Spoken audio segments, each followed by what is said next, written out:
Good morning, how you guys doing? It's Mike back with the thought of the day on January 9th, 2025.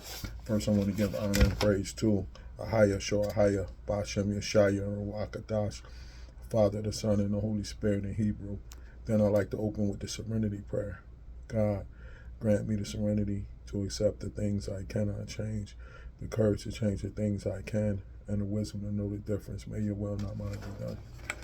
Today I want to talk about an act of providence, that was needed in my alcoholism.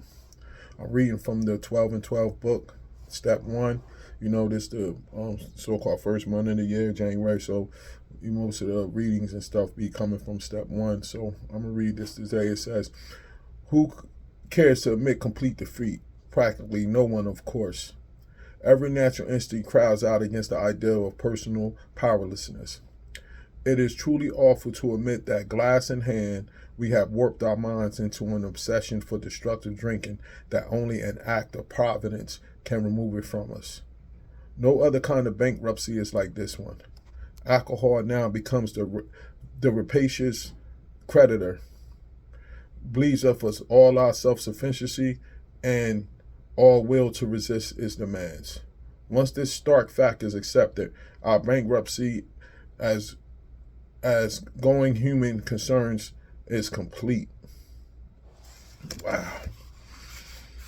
Took an act of providence. You know what I'm saying?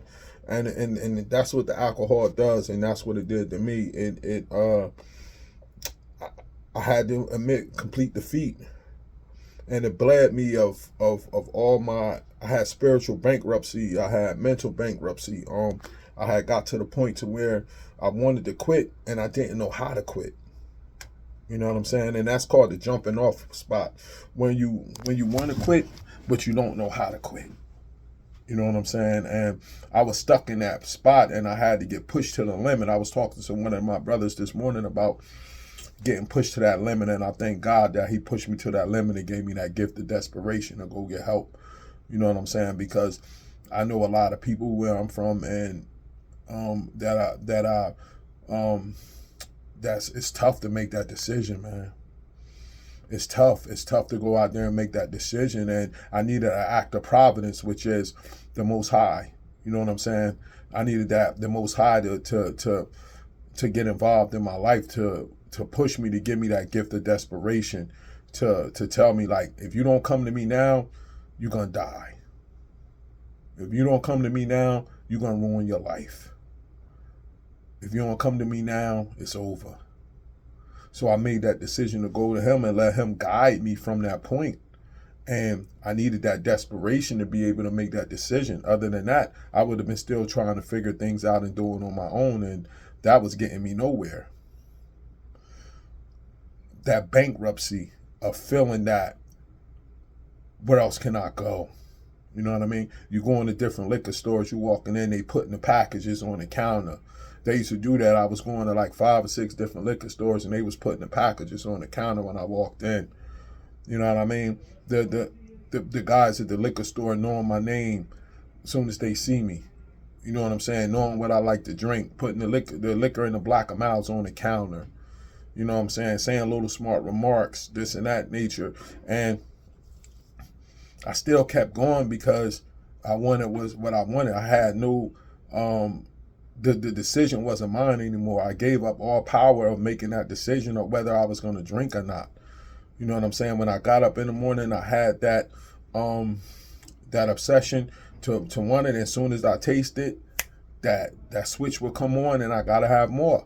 And I would tell myself that I'm just going to be smooth this morning and I'm going to drink a little bit and I'm going to be just have that little buzz for the day.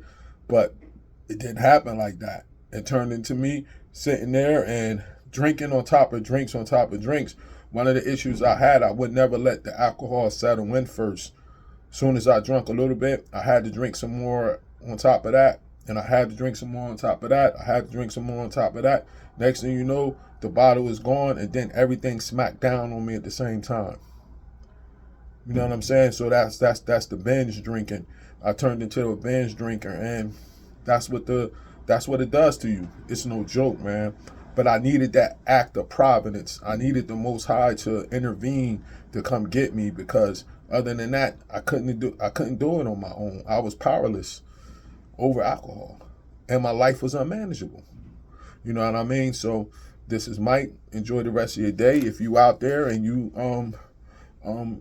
pray that the Most High come and get you, man. Pray that he sends you that gift of desperation. If you're struggling with alcohol and other addictions, pray that he sends you that gift of desperation. But when he gives it to you, answer the bell. This is Mike. Enjoy the rest of your day. Shalom.